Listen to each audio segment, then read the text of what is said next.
Es, digamos, uno de los elementos claves también en este tema, en fisiología.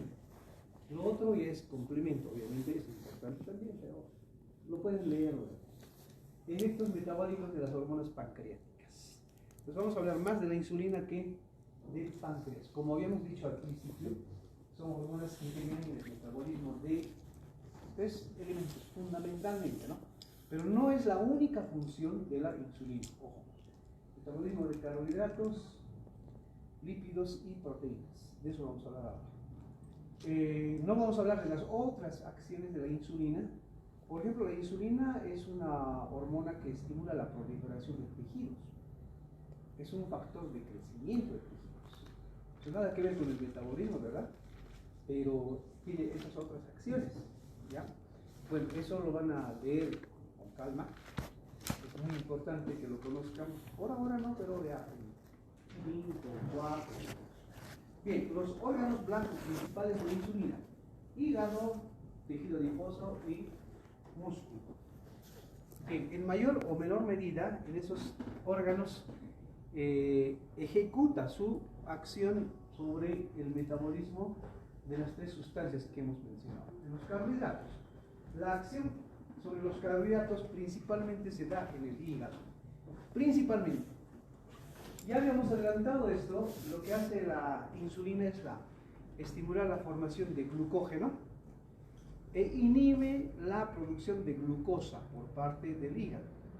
Y ya sabemos qué es eso, ¿no? Formación de glucógeno es recolectar glucosa, juntar glucosa, fosforilar a la glucosa. Eso hace esta enzima, la glucosinasa. Fosforila a la glucosa, une esas glucosas fosforiladas y así forma el glucógeno. Y esa glucosa en ese glucógeno queda como atrapado, no sale más, es un depósito de glucosa.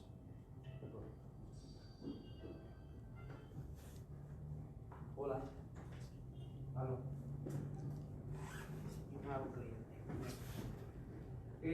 Esa es la glucogénesis, ¿no? Y lo que hace la insulina, obviamente la insulina no es una enzima, sino lo que hace es activar a esas enzimas. Y estas son las que a su vez van a formar el glucógeno. Bueno, inhibe la glucogenólisis, es decir, evita que esa glucosa sea liberada del glucógeno. Eso es glucogenólisis o producción de glucosa hepática. Bueno, evita eso, inhibiendo a la otra enzima, la glucógeno fosforilasa. La glucógeno fosforilasa es una enzima que libera moléculas de glucosa hacia la circulación desde el glucógeno. Pero como la insulina la inhibe, entonces no ocurre esto, ¿verdad? Bien, por eso es que se dice que inhibe la glucogenólisis, o sea, la lisis del glucógeno, y estimula la glucogénesis. Inhibe la formación de glucosa a partir de aminoácidos. Eso es gluconeogénesis, ¿verdad? ¿Quién estimula la gluconeogénesis? ¿Quién estimula la gluconeogénesis? Hemos hablado toda una clase de eso. El glucagón, ese es el que estimula. Entonces es antagonista del glucagón.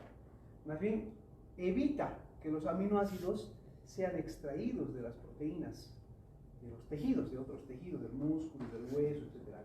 Evita y más bien refuerza eso.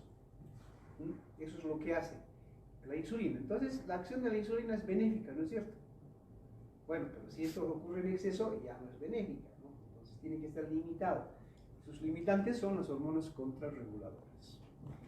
Esto, en bioquímica han estudiado con detalle esto de la glucogénesis y la glucogenólisis, pero básicamente en esto consiste. La glucosinasa hepática, lo que hace es fosforilar a la glucosa. Esta es la glucosa pura. La fosforila, es decir, le incorpora una molécula de un átomo de fósforo aquí en la posición 6 y es la glucosa 6-fosfato. Glucosa 6-fosfato. Y la glucosa 6-fosfato, las glucosas 6-fosfatos enlazadas forman el glucógeno. Proceso simple. Ahí está guardado el glucógeno. El proceso contrario, que es la glucogenólisis. En la glucogenólisis, la glucógeno fosforilasa rompen los enlaces alfa 1,4. Recuerden que la glucosa está unida a otra glucosa siempre por esos enlaces alfa 1,4, tanto en el glucógeno como en el almidón, ¿verdad? Pero estas glucosas están fosforiladas, o sea, tienen fósforo incorporado. No es la glucosa como la que hemos comido, ¿no? Ya tiene un fósforo, entonces ya es diferente. Bueno, estas moléculas de glucosa fosforilada son separadas, ¿no? Son vueltas, digamos, son liberadas, pero están fosforiladas, entonces no pueden salir a la circulación. Eso hace la glucógeno fosforilasa. Entonces cada molécula es la glucosa 1-fosfato. Bueno, se ha formado el glucosa 6-fosfato. Ustedes ya saben todo el proceso de formación del glucógeno. En bioquímica lo estoy diciendo esto muy rápidamente porque no es parte de bioquímica. Entonces libera glucosa 1-fosfato y la glucosa 1-fosfato se convierte ya libre, la glucosa 1-fosfato, reitero que no puede salir del hígado, pero ya libre es convertida en glucosa 6-fosfato por esa enzima, la fosfoglucomutasa. Bien, pero aún glucosa 6-fosfato no puede liberarse todavía, tiene que ser glucosa libre de fosfato, fósforo. Entonces todavía hay una acción de la glucosa 6-fosfatasa, ahí está, que desfosforila a la glucosa 6-fosfato, se le quita el fósforo y queda la glucosa libre. Esta glucosa libre recién sale del hígado, ¿no? Hacia donde se lo necesita, ¿no? A la célula, etc. Bien, ese es el proceso reverso, ¿no? De producción de glucosa. ¿Está claro esto? Así el glucógeno se consume, liberando glucosa. Bien, este proceso es muy importante. La insulina no hace estas cosas. Lo que la insulina es desencadena esto al activar a la glucógeno fosforilasa. Bueno, esto se entiende. Este proceso de liberación de glucosa no es acción de la insulina, ¿no? Porque la insulina hace todo lo contrario, ¿no es cierto? Lo que hace la insulina es formar glucógeno. Esta es la glucogenólisis. ¿Está claro?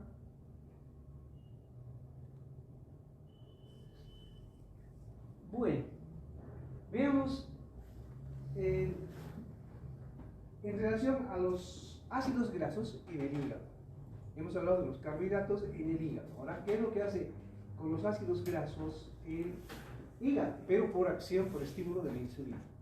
Los ácidos grasos tienen como fuente principal, o sea, ¿de dónde vienen los ácidos grasos? Es el tejido adiposo, ¿no es cierto? Hemos hablado en la anterior clase de eso, cómo se liberan los ácidos grasos libres, son captados por el hígado. En el hígado puede seguir dos vías el ácido graso. Puede oxidarse para formar energía, o puede el ácido graso resintetizarse formando triglicéridos en el mismo hígado. Lo que promueve la insulina es la formación de triglicéridos. Evita la oxidación de ácidos grasos en el hígado. Ustedes saben que la glucosa puede convertirse también en ácido graso, ¿no es cierto? ¿Sí? En el hígado. Sigue su vía metabólica hasta terminar en piruvato.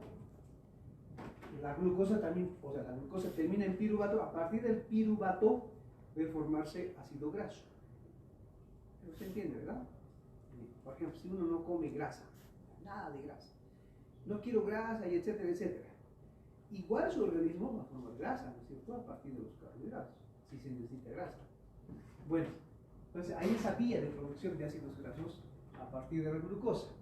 Bueno, entonces, estos ácidos grasos, reitero, en el hígado pueden seguir dos vías. Reitero, uno, la oxidación, que termina formando energía, o sea, se consume el ácido graso. Y la otra es, estoy repitiendo, que este ácido graso forme o sea parte de los triglicéridos que el mismo hígado sintetiza. Y estos triglicéridos van a salir del hígado en lipoproteínas. Se entiende que los lípidos no son solubles en agua, ¿no es cierto? Pero resulta que el plasma es agua. Entonces, ¿cómo circulan por el plasma los lípidos? No circulan libremente, no pueden circular libremente. circulan, bueno, ¿saben lo que son las miselas, no? ¿Qué son las miselas? Eso han estudiado en digestivo. ¿Qué son las miselas?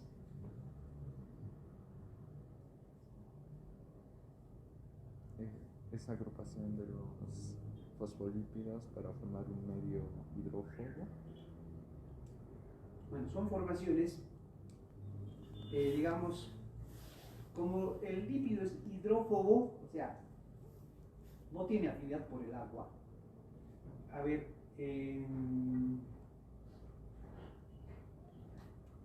¿han visto un rebaño de ovejas en el campo? Sí, tranquilos, pastando todos, ¿sí? En paz, uno por aquí, otro por allá, ¿no es cierto? Los que no han visto en la realidad, tal vez en algún video, pero los que no han visto nada de eso, pues imaginen, las ovejas están ahí tranquilas, separadas unas, pero claro, no muy separadas, pues siempre andan en grupo, son gregarios. Bueno, y aparece el lobo.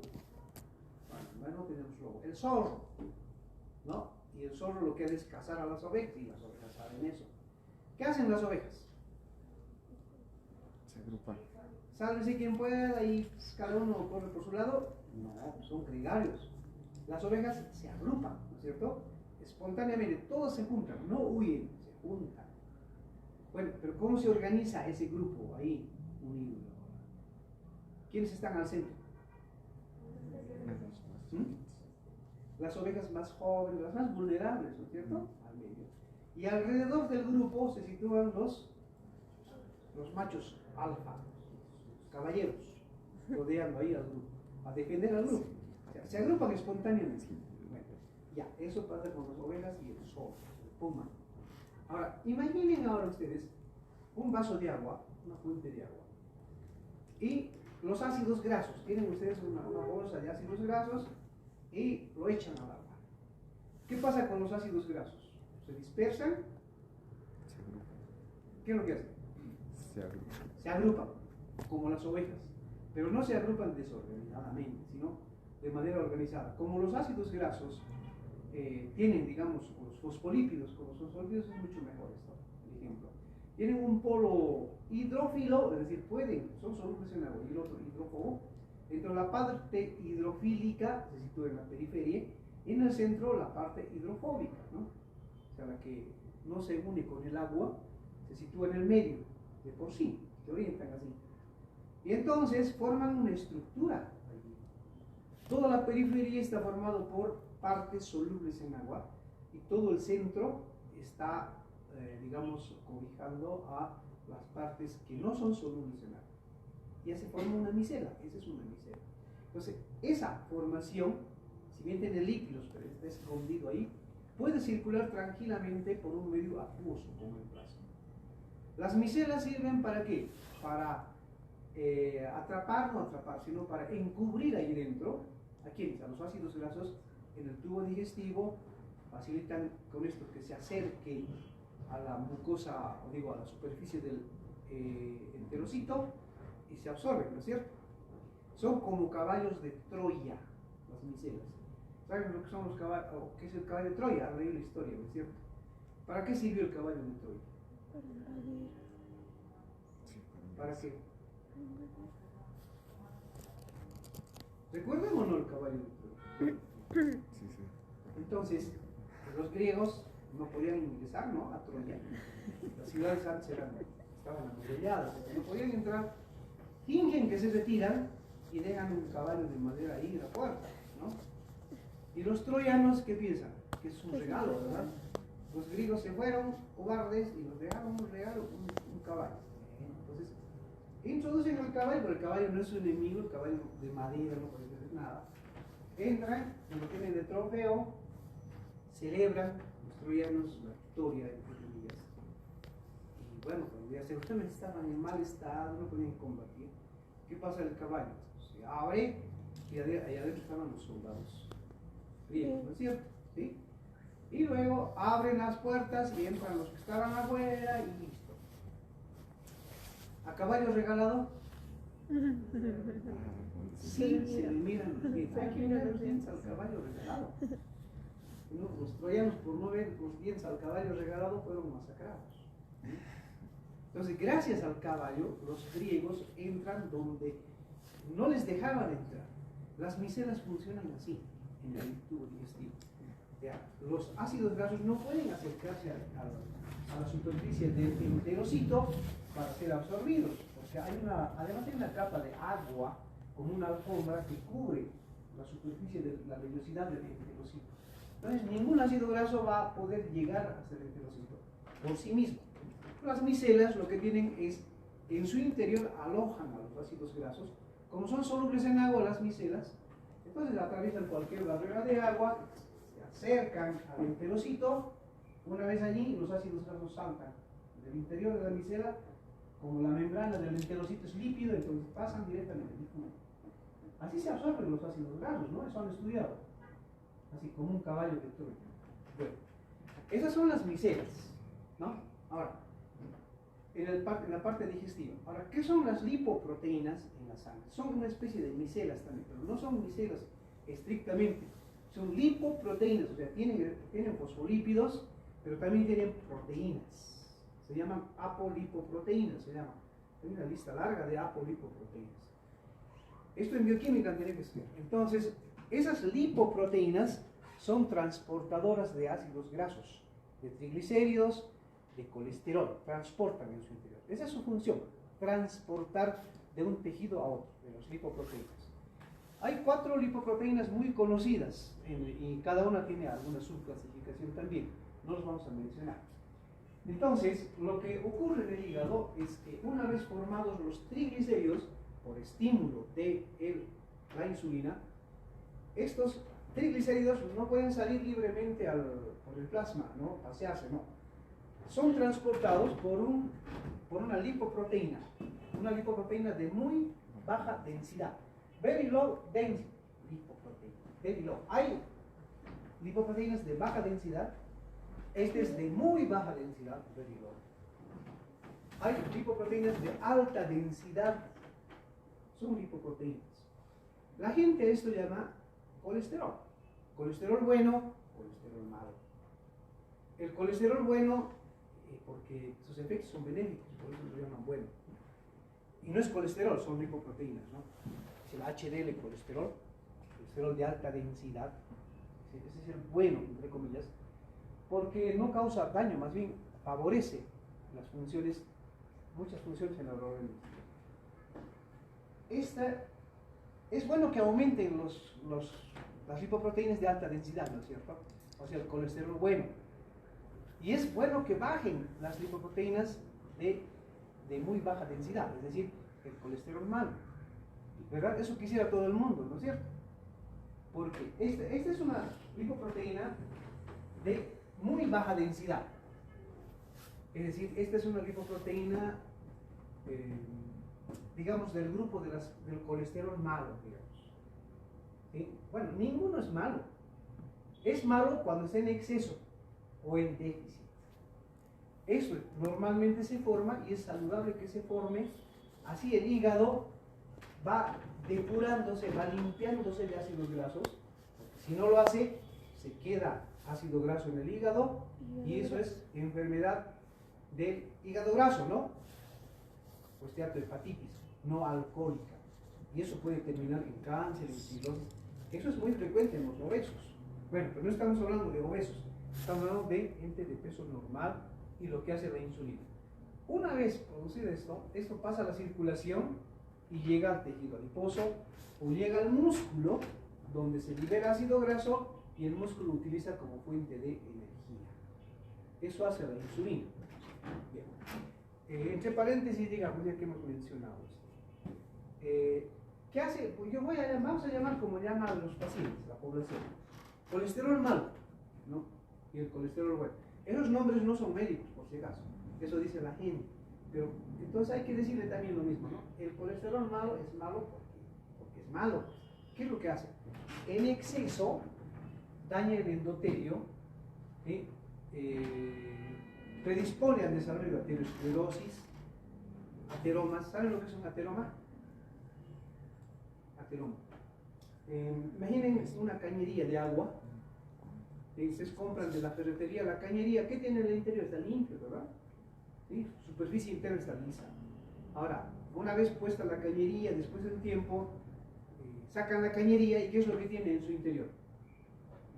Ahí tiene, especialmente si es metálico, tiene restos, o sea, tiene formaciones, ¿no? Hasta metálicas, etcétera, adheridas a la superficie interna, ¿verdad?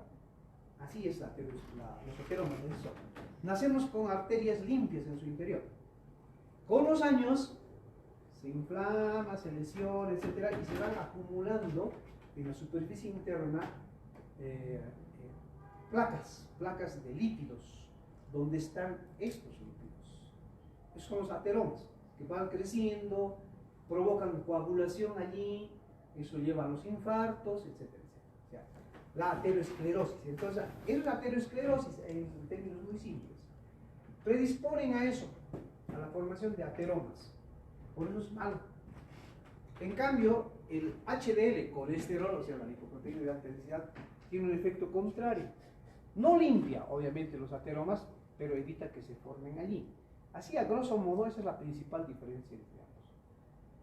¿Quiénes tienen aumentado el colesterol malo? ¿En quiénes creen que esté aumentado? En obesos. Aumenta fundamentalmente en las situaciones de estrés oxidativo. Cualquier cosa que lleve al estrés oxidativo aumenta esto. ¿Y qué cosas llevan al estrés oxidativo? La dieta hipercalórica, el tabaquismo, el sedentarismo, la obesidad, ¿no? O sea, todo lo que hacemos, ¿no ven? O sea, tenemos alto riesgo, los estudiantes de medicina, de tener elevado el colesterol malo, alto riesgo por nuestros hábitos. En todo el tiempo estamos sentados, ¿no? Por eso somos sedentarios, ¿o no? Desde su casa, ¿cómo han venido? ¿Caminando? Han venido sentados. Sedentario quiere decir sentado. ¿Cómo pasan sus clases? Sentados. ¿Se van a ir de aquí a la biblioteca a estudiar? Sentados. ¿Van a ir a almorzar? Sentados. ¿Van a ir al baño? Ya. La mayor parte del tiempo estamos sentados, por eso somos sedentarios. Es que es inevitable también, pero hay que equilibrar. En la vida hay que equilibrarlo. Bueno, mediodía, o sea, 12 horas estoy sentado, ahora 12 horas voy a caminar, ¿no? Eso es equilibrar. O voy a estar parado. Y el estar parado ya es una actividad física, porque para estar parado mis músculos están contraídos, están gastando energía. Claro, si no como, ¿no es cierto? ¿Con qué energía voy a mantenerme de pie? Bueno, entonces, eso es actividad física, ¿no? Pasiva, mi movimiento es actividad física, porque consume energía.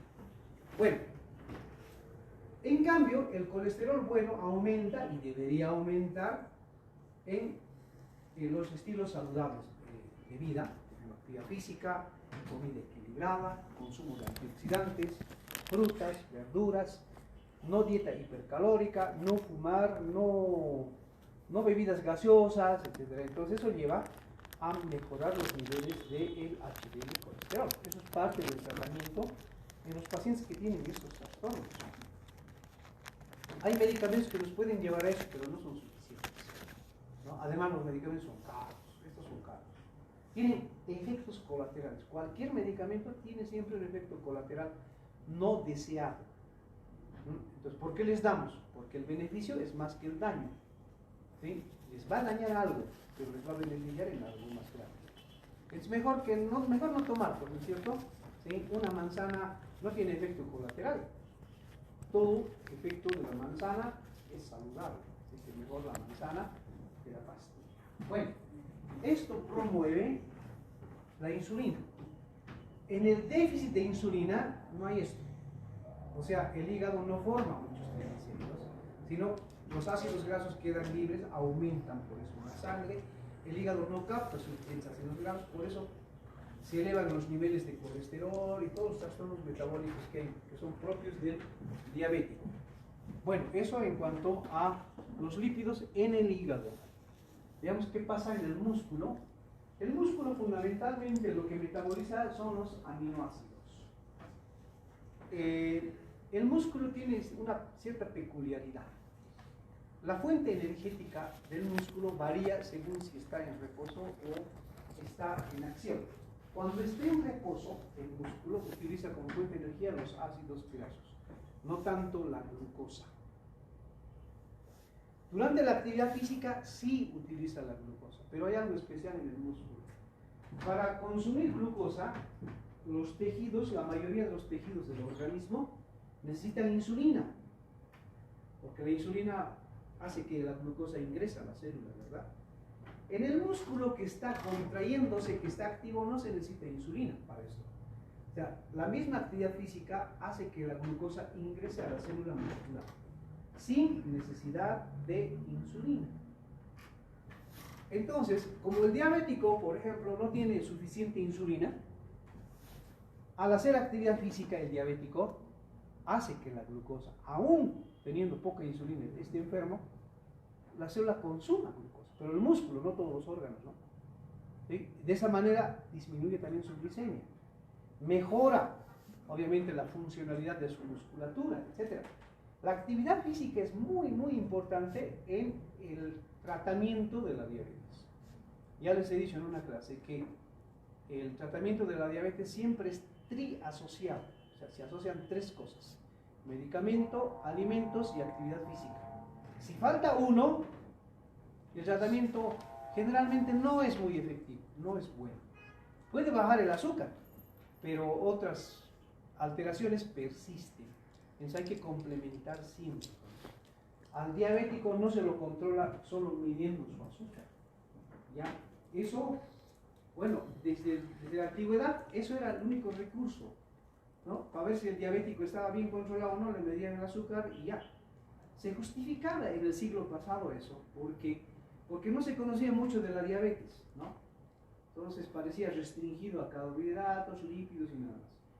Pero como se sabe ahora, la diabetes complica todo el organismo, las funciones de todo el cuerpo, en unos más que en otros.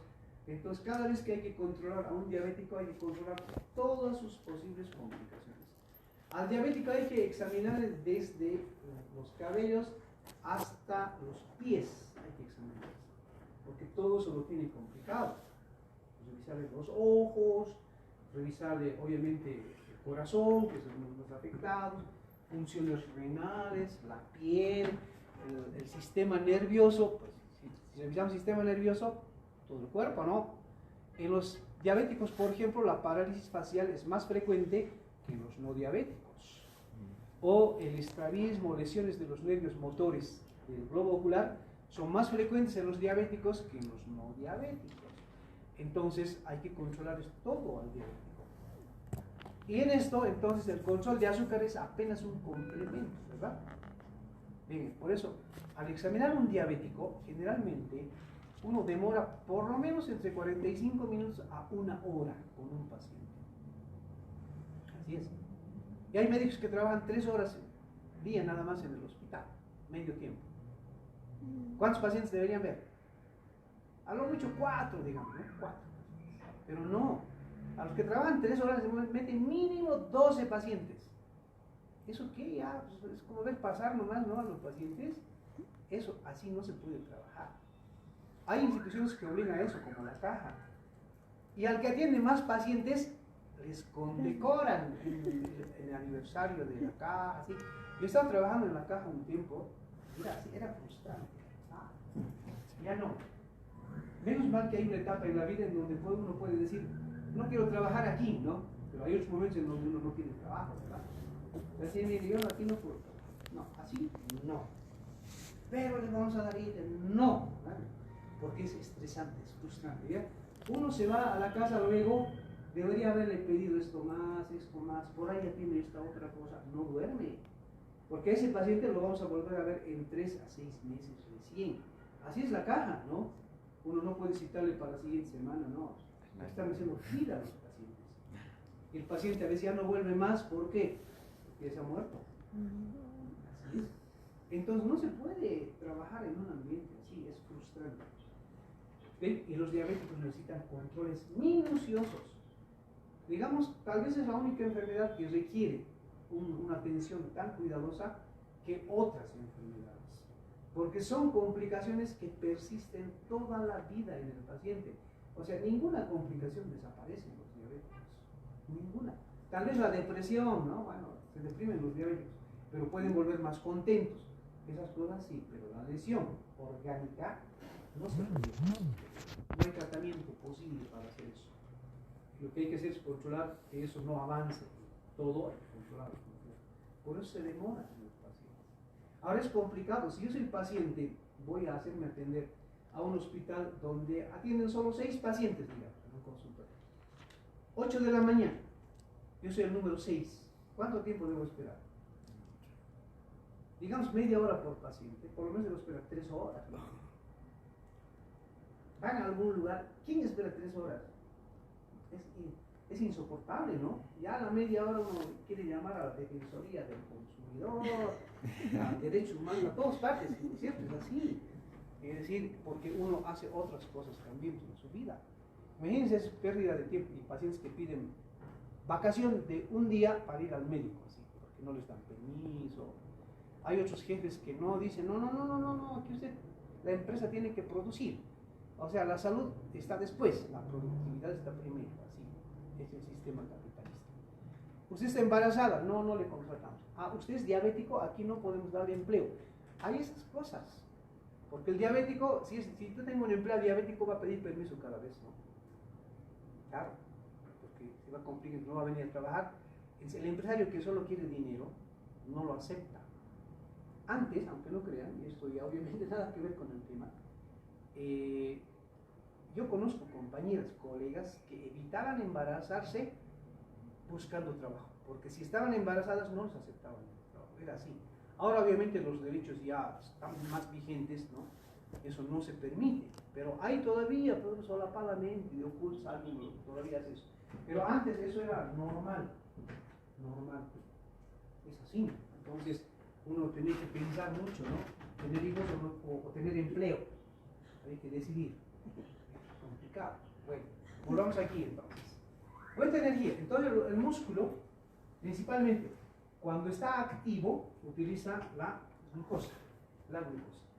Y si comemos, aumenta la glicemia. Cuando aumenta la glicemia, sí necesita insulina, el músculo. Cuando el músculo está pasivo, obviamente, ¿no? Cuando está activo, no necesita de insulina, consume glucosa. Bien, eso es importante en cuanto a los carbohidratos en los músculos. ¿Qué pasa con las proteínas en los músculos? Ya dijimos que la insulina estimula la captación de aminoácidos. También dijimos que la insulina tiene un efecto final anabolizante, es decir, la síntesis de moléculas, la síntesis de tejido, formación de tejido. La insulina por eso interviene también en el crecimiento, porque estimula la formación de tejido, de estructura celular. Bien, con la captación de aminoácidos no es suficiente eso, la insulina también promueve la síntesis de proteínas. La insulina no sintetiza proteínas, ojo, cuidado, eso suelen preguntar en los exámenes. ¿Es efecto de la insulina? Subrayo el efecto de la insulina. ¿Sintetiza proteínas? Y mucha gente responde eso, no sintetiza proteínas. Lo que hace la insulina es indirecto su acción. Por ejemplo, para la captación de aminoácidos, lo que hace la insulina es, como la glucosa, crea aperturas, canales en la membrana y recién entran los aminoácidos. Pero no es la insulina la que hace ese trabajo, sino promueve, como solo termina su acción y cuando se une con el receptor, después ya no hay insulina, pues todo lo que ocurre después en el interior de la célula, allí ya no está la insulina, pero ocurre gracias a que la insulina ha tocado ese receptor inicialmente. Sin eso, nada de lo que pasa en la célula ocurriría. Eso tiene que quedar muy claro.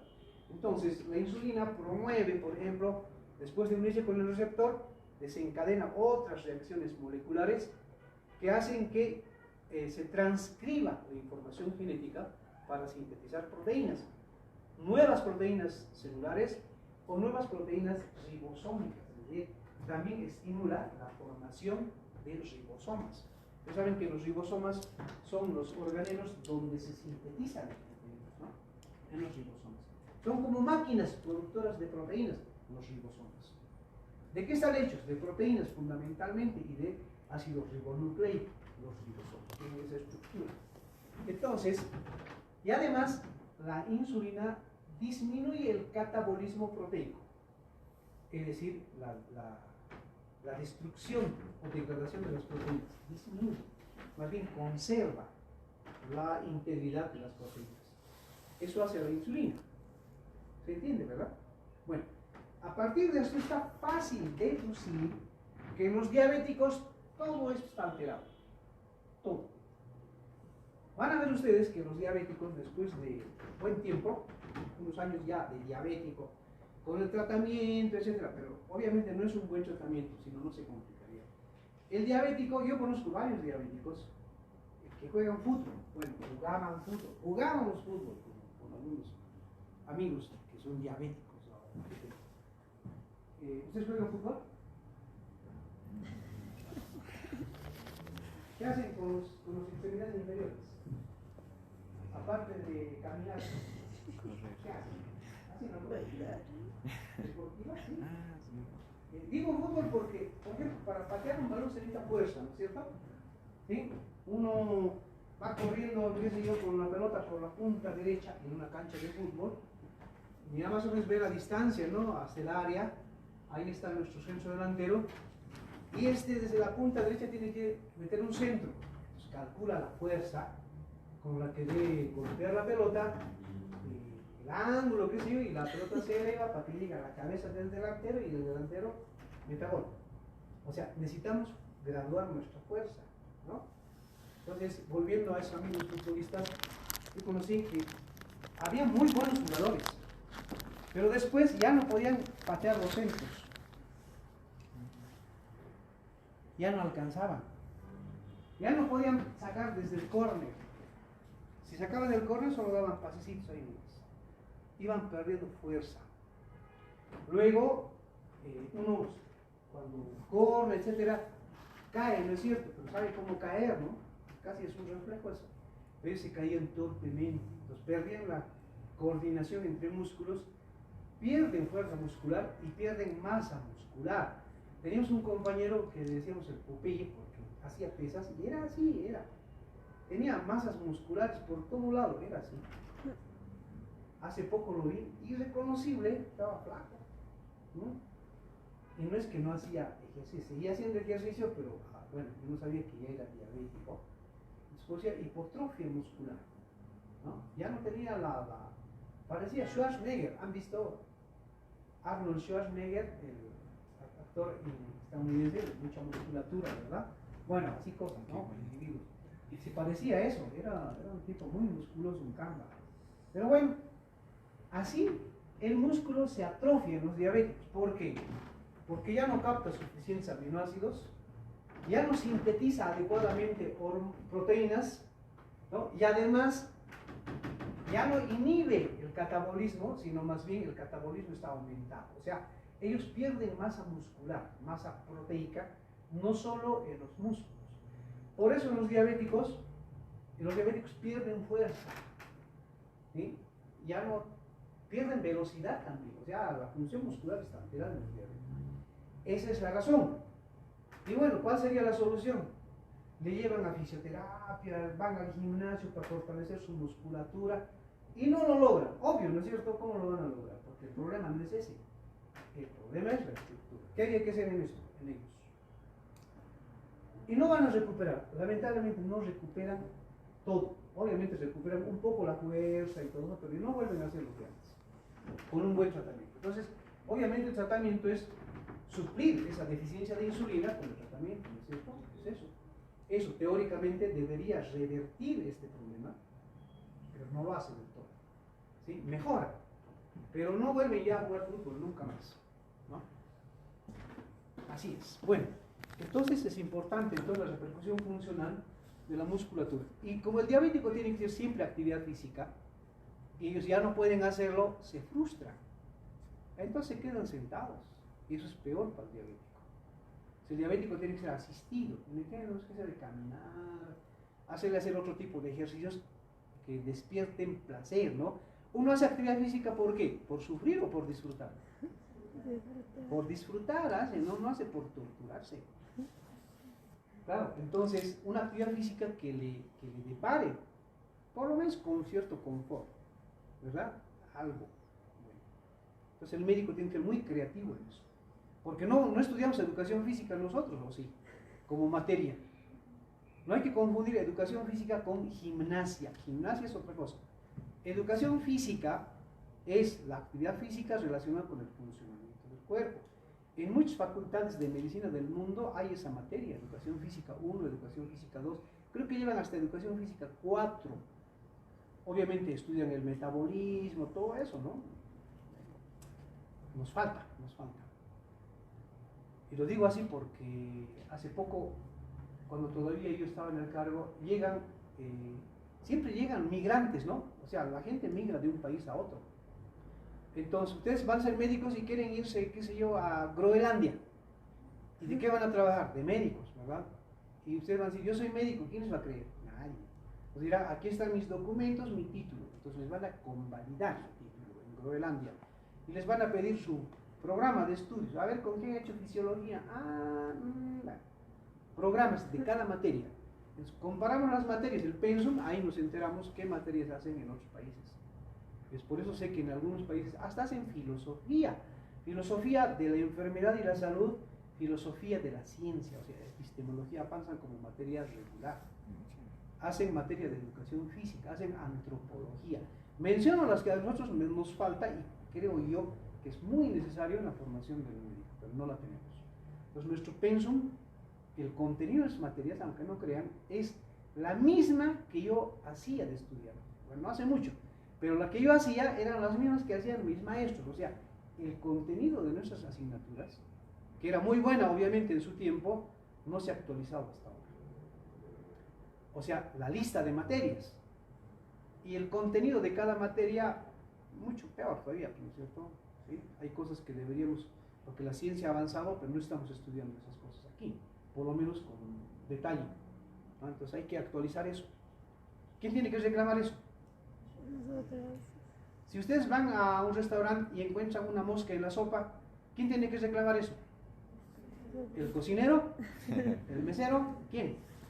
El consumidor, ¿no es cierto? Ahora, ustedes son los consumidores aquí, deberían reclamar. Tienen que analizar, pues, eso como gobierno. Ustedes tienen que vigilar por su propia información. Bien, lo que decíamos en el hígado, realmente, volviendo, sí, estamos bien. Volvemos ahora a los líquidos. Otra vez, en el hígado, todo lo que decíamos, disminuye la síntesis de BLDL. O sea, lo que trata de hacer la insulina es, en palabras simples, de reacomodar la distribución de las moléculas, el tejido adiposo en los adipocitos, ¿no? los lípidos, porque las proteínas donde deben estar, los carbohidratos en el hígado, etc. Es lo que más o menos hace. Estos son los mecanismos, los he puesto aquí para reforzar un poco desde el punto de vista molecular. Esto no es estrictamente fisiología, pero era para sustentar eso, pero como estamos apretados por el interno. Entonces, si quieren pueden tomar una foto. Ya. Y repasan. ¿Sí? Repasan. Eso es para hacer más comprensible el tema, ya que no parezca muy general. Bueno, ese cuadro especialmente. Digamos, ahora, ¿qué es lo que hace el adipocito? En el adipocito, muchas de estas cosas hemos mencionado ya en clases pasadas. Promueve la lipogénesis e inhibe la lipólisis. Es decir, hace que aumente la reserva de tejido adiposo y disminuya la liberación de ácidos grasos. En otras palabras, lo que hace la insulina es aumentar la reserva de adipocitos, ¿no? O lo que contienen los adipocitos. Por ejemplo, voy a poner un ejemplo un poco medio loco. Si fuéramos granjeros, granjeros sin ética, ¿ya? Nada más que somos inescrupulosos. Entonces, criamos chanchos y queremos que nuestros chanchos engorden, ganen peso. Rápido, ¿qué le pondríamos? Insulina. La insulina les va a hacer engordar al chancho rápidamente, mucha grasa, no importa, lo que es el peso ya. Y el que coma ya, pues que separe su grasa de la carne, ¿no es cierto? Inescrupuloso el ganadero. Bueno, así exagerando un poco, lo que la insulina llega a hacer es eso, aumenta la reserva de tejido adiposo. Hemos hablado de la lipoproteína lipasa y de la lipasa hormonosensible, ¿no es cierto? Sobre todo de la lipasa hormonosensible, y hemos hablado al estudiar glucagón. La lipoproteína lipasa, esa es la que no hemos mencionado, es una enzima, lipoproteína lipasa, ¿no? Es una enzima en el tejido adiposo. ¿Qué es lo que hace la lipoproteína lipasa? Dijimos que los ácidos grasos circulan por la sangre dentro de los kilomicrones del intestino, dentro de las lipoproteínas que vienen desde el hígado, o sea, circulan en medio de lipoproteínas. El kilomicrón también es una lipoproteína. El kilomicrón es una lipoproteína que viene del intestino. La grasa que consumimos se absorben, los ácidos grasos forman nuevos triglicéridos en el intestino, eso ya conocen. Estos se alojan en el kilomicrón, y como kilomicrón circulan y llegan al tejido adiposo. Ahí están los triglicéridos. Ahora, ¿para qué? ¿Cuál es el objetivo? Que esos triglicéridos liberen ácidos grasos y los ácidos grasos ingresen al adipósito para guardarse allí. Ese es el objetivo. Bueno, cuando el kilomicrón llega al tejido adiposo, interviene la lipoproteína lipasa. Esa lipoproteína lipasa, como le llega el paquete del kilomicrón, la lipoproteína lipasa lo que hace es separar los ácidos grasos allí para que ingresen al adipósito. Eso es lo que hace la lipoproteína lipasa. Eso estimula la insulina. Sin insulina, o sea, en los diabéticos eso no ocurre. Ese kilomicrón se pasa circulando en la sangre, ¿no? Por eso los diabéticos tienen el colesterol muy elevado, los triglicéridos muy altos en su sangre, y eso causa daños en la vasculatura principalmente, ¿no? Es otro de los factores que lleva a otro tipo de complicaciones. Bueno, entonces esa es la acción normal de la insulina. Al mismo tiempo inhibe a la otra enzima, la lipasa hormonosensible, que como ya dijimos, la lipasa hormonosensible lo que hace es retirar los ácidos grasos del adipósito para llevarlos a la circulación. ¿Van a pasar el caso hoy de bioquímica? Sí. ¿Sí? Hasta ya llega el caso. Bueno, es el efecto en el tejido adiposo, pero además, miren, esto es importante, promueve la obesidad, haciendo que se diferencie el preadipósito en adipósito. O sea, aumenta el número de adipósitos, la insulina. Por eso engorda la insulina. ¿Quieren ustedes volverse obesos? Inyéctense insulina, entonces van a tener bastante tejido adiposo. Este es el mecanismo de acción. La lipoproteína lipasa lo que hace es el kilomicrón. Esto representa el kilomicrón. Ahí están los triglicéridos. Entonces lo que hace la lipoproteína lipasa es liberar los ácidos grasos para incorporar a adipósitos. La hormona sensible hace lo contrario, libera los ácidos grasos del adipósito para pasarlos a la sangre, ¿no? Esos dos antagonistas. Voy a pasar rápidamente a mostrar las imágenes para graficar lo que les he explicado hoy. Esos son los triglicéridos, los ácidos grasos libres. Estas imágenes las conocen ustedes de sobra. Bien, y en el cerebro. Esto es importante, vamos a hacer karaoke aquí. El cerebro, los receptores iniciales, es posible que actúen modulando funciones neuronales de crecimiento neuronal.